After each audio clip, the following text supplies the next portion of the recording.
All right. So, hello, my name is Dr. Keely Hope, and I am going to talk to you today a little bit about something that is kind of a passion area for me, and it's the idea of exercise and training. And so, I want to start with this idea that hopefully you can see it on your screen, but that exercise is not a four-letter word. My experience with a lot of people is that when you talk to anybody about exercising and trying to, do something good for your body, we have this idea that it's not something that we want to do, because I think we all have this idea of what exercise really is.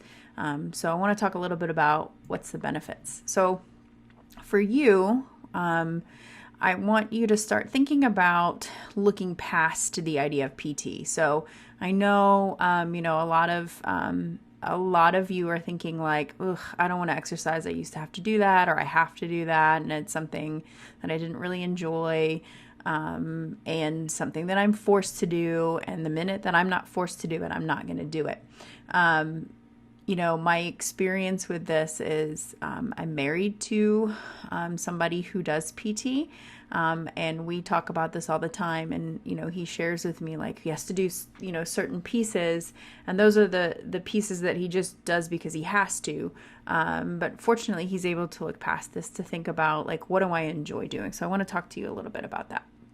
So why is it important? Why is exercise important? Well, I'm going to get to that, but I also want you to think about this idea of shedding that idea of exercise. Because I think when most people think about exercise, they think, I'm going to go to the gym and I'm going to exercise on a piece of machinery, or I'm going to go to an exercise class. So I think that's where this idea of exercise as a four-letter word comes from. So I want you to think about movement, the idea of moving.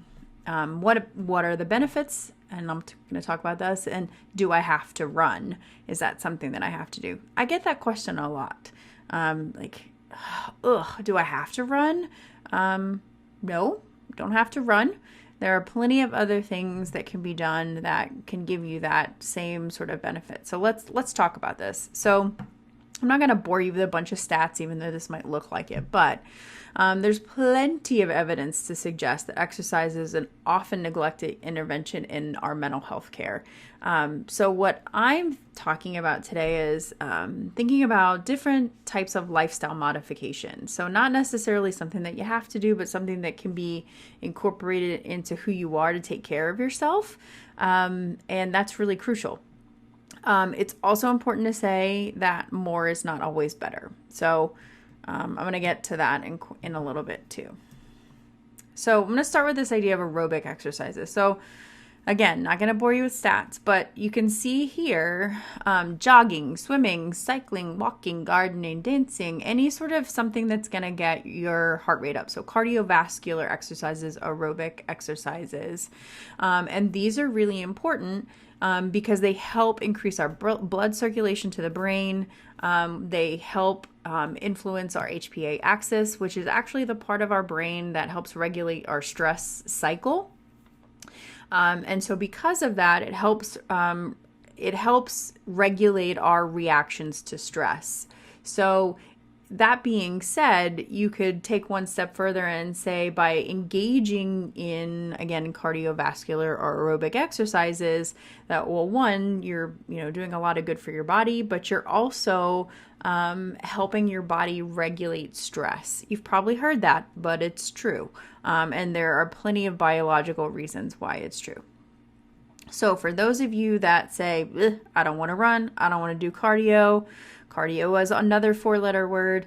By and large, the studies that we have show that aerobic exercise is super helpful. However, there are some, and there's more now, that says anaerobic exercise can actually help reduce depressive symptoms, but it's not as effective on symptoms of anxiety. And that really has to do with, if you think about anaerobic, you're thinking like weight training or some HIIT training or things like that. So it helps you sort of feel better because your dopamine is released, right? Your feel-good neurotransmitter.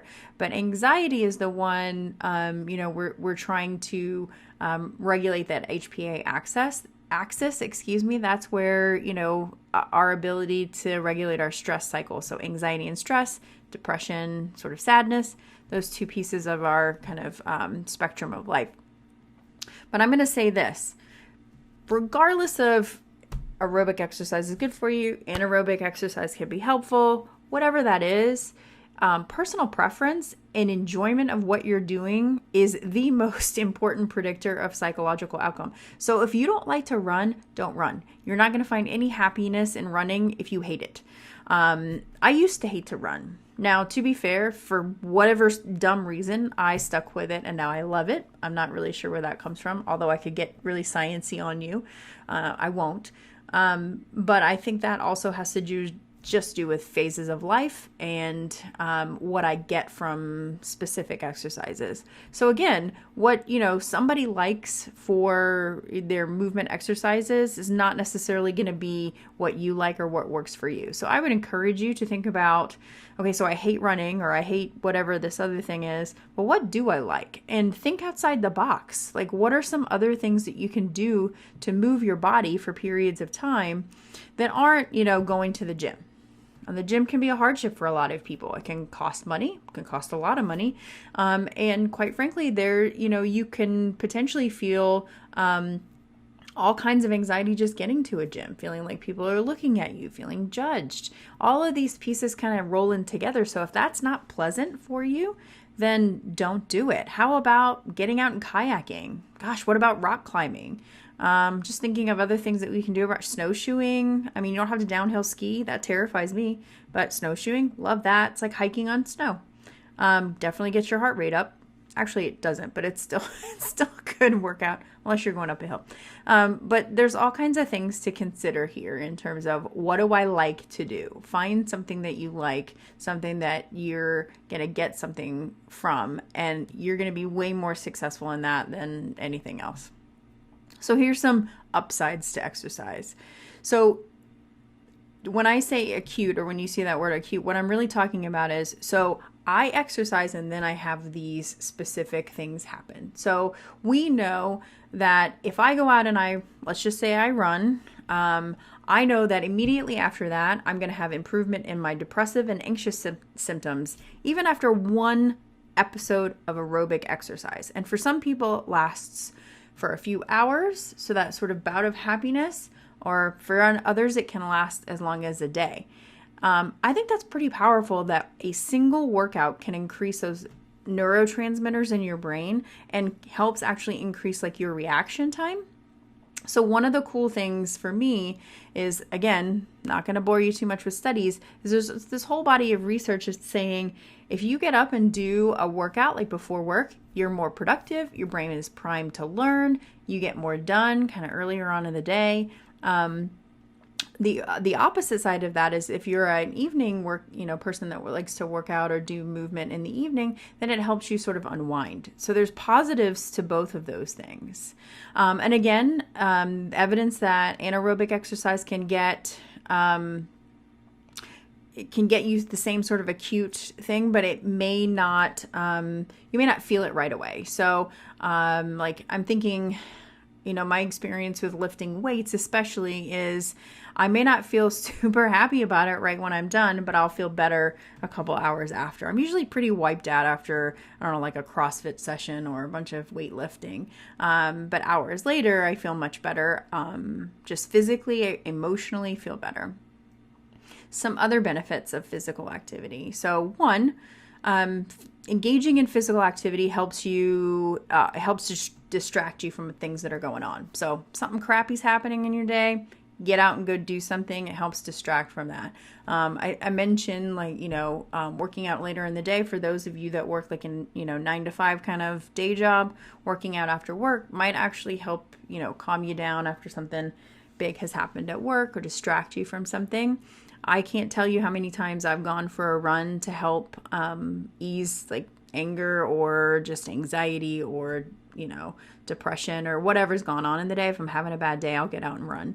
And it usually helps. I mean, it obviously doesn't take away what's going on, the cause of what's going on, but it certainly helps me cope.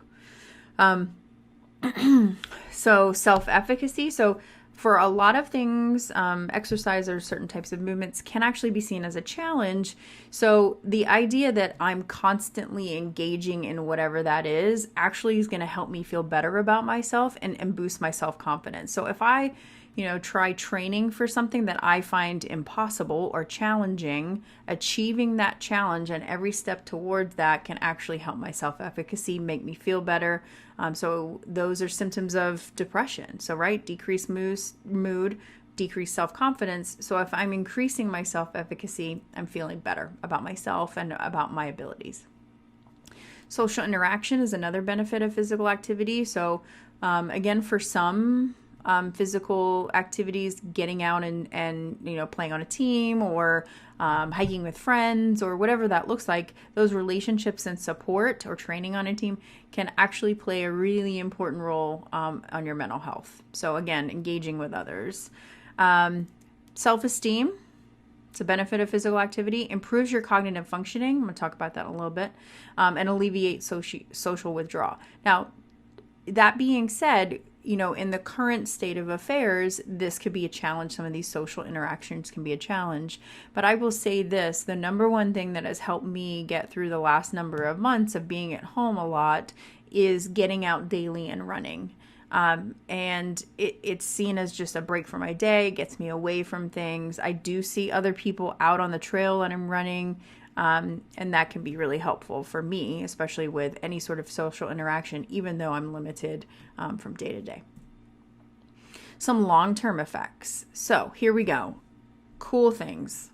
Exercise, movement helps us develop new brain cells, and specifically in our hippocampus.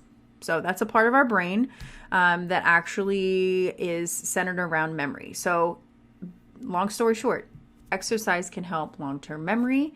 It can help improve your attention function, so focusing on things, and increases those good mood neurotransmitters, dopamine, norepinephrine, serotonin. So again, if I consistently move my body over the long term, all of these things will happen. The other cool things that will happen is it helps protect the brain. So the more that we move to strengthen this hippocampus, the stronger it gets, the stronger your prefrontal cortex gets. So your memories are better and it helps keep memory deficits at bay. I'm thinking about dementia and Alzheimer's. And then also the prefrontal cortex is the part of the brain that helps with decision making. So if our decision-making part of the brain gets stronger, perhaps our ability to make decisions either becomes easier or improved. All right, so a lot of great benefits, both in the short term and the long term. So what do I need to do? Like, what's the minimum that I need to exercise to get these benefits? Here's the best part about this. Really, all that needs to be done is 30 minutes at a time, 3 to 4 times per week. Now, that being said, the biggest bang for your buck is aerobic exercise. So something that gets your heart rate up. Again, doesn't need to be running. Find something else, something that you can do to work your body. I also love swimming. 100% one of the best full body workouts. If you're a fan of swimming, I think that that's something that can be done. Lengthens your body in the pool. You just, feel like you're floating. There's all kinds of things. For me, it helps center my brains. I get a lot of really great planning done in the pool. So aerobic exercise key, 3 to 4 times a week, 30 minutes at a time. I'm going to read you this quote because to me, it kind of illustrates this idea of movement is good. So at every level, from the microcellular to the psychological, exercise not only wards off the ill effects of chronic stress, it can also reverse them. That's really cool. Studies show that if researchers exercise rats that have been chronically stressed, that activity makes their hippocampus grow back to its pre-shriveled state. I'm trying to speak really fast. The mechanisms by which exercise changes how we think and feel are so much more effective than donuts, medicines, and wine. So when you say you feel less stressed out after you go for a swim or even a fast walk, you are physiologically less stressed.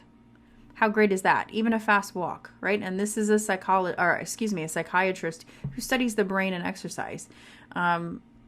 to me, that's, getting out and move increases our physiological responses so we can be less stressed overall. So I've been talking about some brain benefits. So here's some health benefits. So improved sleep, increased interest in sex, better endurance, again, stress relief, improvement in mood, increased energy and stamina, reduced tiredness or fatigue that can increase our mental alertness. So that's going to be really important, especially with work, weight reduction, reduce cholesterol, and improve cardiovascular fitness. All those things your doctors are telling you, they're true. But again, they sort of say, get out and run, right? I'm just telling you to find something past this idea of, forced exercise or something that you don't like. And then lastly, I just want to say that, again, with anything, too much can be bad. So we saw the recipe for success, the recipe for warding off long-term problems is 3 to 4 times a week, 30 minutes a day. Unless we're a pro athlete or training for something really intense, doing too much can be bad, and not fueling correctly can then lead to all kinds of different problems. So just be mindful of that balance, trying to find that balance in life of, how much do I need to do versus how much really makes sense. So hopefully I'm leaving you with just an idea of thinking past that idea of forced exercise or PT, and use this as a coping mechanism to add into your tool belt. And gosh, there's some great outcomes that can kind of come from it. So thanks.